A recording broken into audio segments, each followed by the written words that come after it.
हम आज भी अपने हुनर में दम रखते हैं, होश उड़ जाते हैं लोगों के जब हम कदम रखते हैं। मैं अनिरुद्ध मिश्रा, सत्यमेव भारत न्यूज़ बदायूं से। तो आइए मिलवाते हैं आज एक ऐसी शख्सियत से जिसने राजनीति में फर्श से लेकर अर्श तक का सफर तय किया और अपने महत्वपूर्ण 40 वर्ष भारतीय जनता पार्टी को जिला बदायूं में शिखर तक पहुंचाने में लगाए। तो मिलिए प्रदेश सह संयोजक भाजपा उत्तर प्रदेश स्वतंत्र प्रकाश गुप्ता जी एडवोकेट से। गुप्ता जी, आज हमारा सबसे पहला प्रश्न आपसे ये रहेगा, आपका इतना एक लंबा कैरियर है राजनीतिक जीवन का, उस जीवन परिचय में कुछ खट्टी कुछ मीठी यादें रही होंगी आपकी। उस राजनीतिक सफर को हमारे दर्शकों को अगर आप बताना चाहें तो क्या बताएंगे? देखिए, अपने 40 साल के सक्रिय राजनीतिक जीवन में कई मुद्दों पे जेल भी जाना पड़ा, संघर्ष भी करना पड़ा, आंदोलन भी करने पड़े।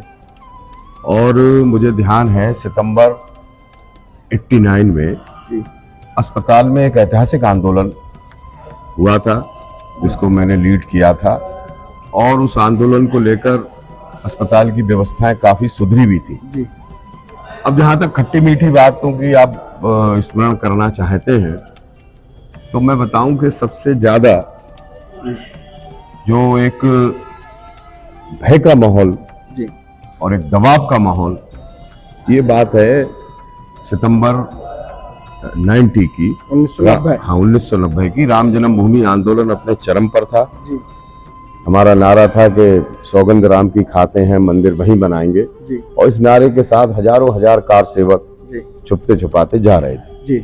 और उस समय जो तत्कालीन मुख्यमंत्री थे मुलायम सिंह जी, उन्होंने कहा कि अयोध्या में परिंदा भी पर नहीं मार सकता।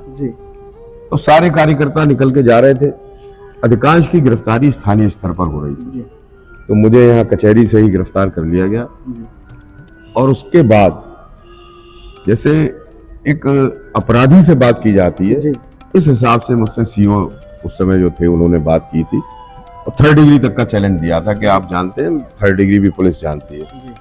तो और उससे भी ज्यादा भयभीत करने वाली बात यह थी कि मुझे हर 2 घंटे बाद मेरा स्थान बदला जा रहा था। कभी कोतवाली ले गए, फिर शेखुपुर पुलिस चौकी ले गए, फिर कादर चौक थाने ले गए, फिर सिविल लाइन थाने ले आए। और इस सब के बीच NSA की मुझ पर तैयारी कर दी गई थी, नेशनल सिक्योरिटी एक्ट में इम्पोज करने की। लेकिन चूंकि मैं एडवोकेट हूँ, वो इस बात को भी जानते थे, फौजदारी की वकालत करता हूँ, और उनके पास कोई ग्राउंड नहीं थे सिवाय इसके उन्होंने एक मिथ्या आरोप लगा दिया था कि मैं लोगों को भड़का रहा हूँ, राम जन्मभूमि आंदोलन के लिए भड़काऊ भाषण दे रहा हूँ। भाषण तो मेरे भड़काऊ नहीं होते थे, लेकिन हाँ एक चेतना पैदा करने वाले होते थे। वो फिर मुझे ध्यान है जिस समय मैं जेल गया पीलीभीत कारागार में, तो उस समय तक बदायूं से कोई पीलीभीत कारागार में पहुंचा नहीं था।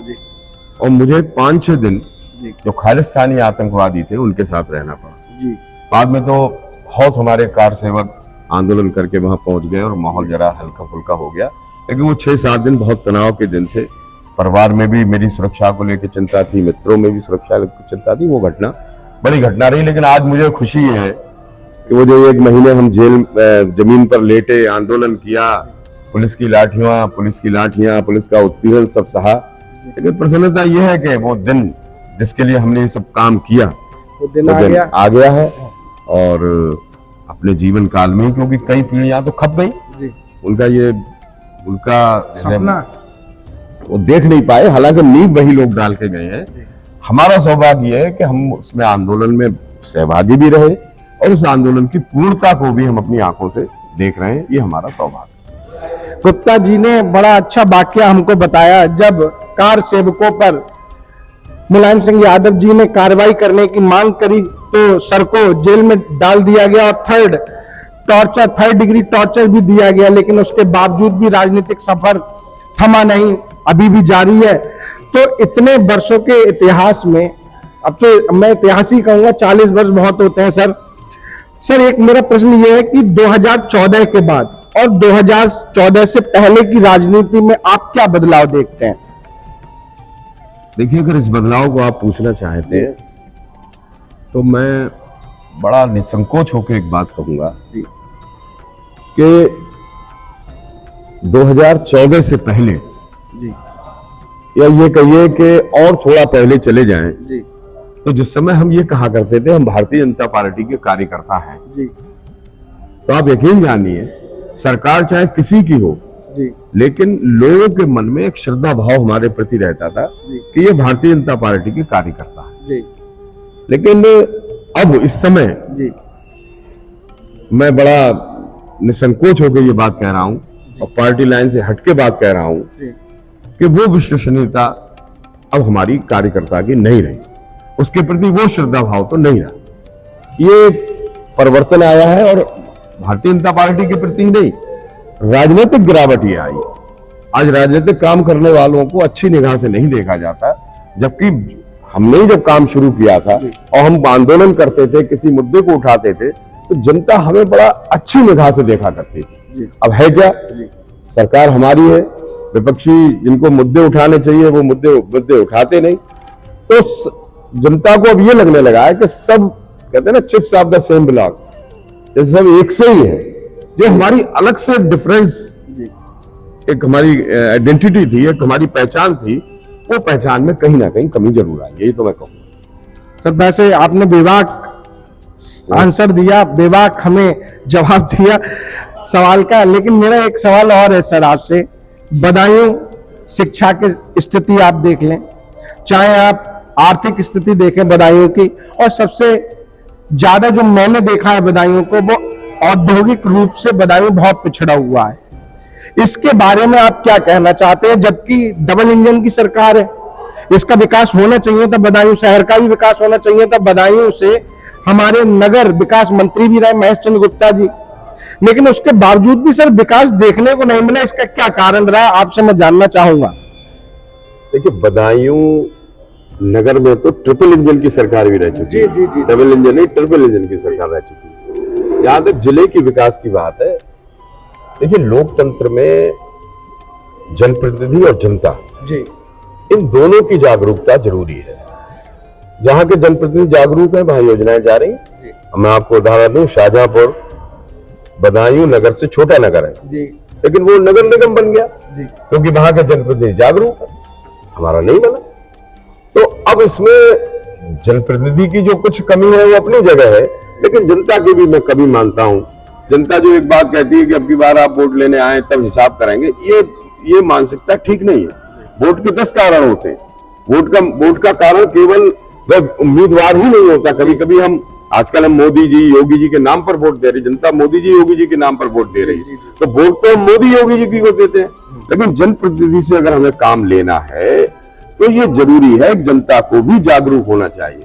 मुझे बड़ा अफसोस के साथ कहना पड़ रहा है कि बदायूं में ना तो जनता जागरूक है और ना उसको जागरूक करने वाले नेता हैं, और इसलिए जो जनप्रतिनिधि योजना बनाकर लेकर जा रहे हैं उन्हें करोड़ों करोड़ रुपए के प्रोजेक्ट इसी जिले में मिल रहे हैं। उदाहरण के लिए आप दातागंज देखें, करोड़ों रुपए के महत्वपूर्ण 2 बड़े प्रोजेक्ट जो उत्तर प्रदेश में कहीं और नहीं लगेंगे, दातागंज में लग रहे हैं।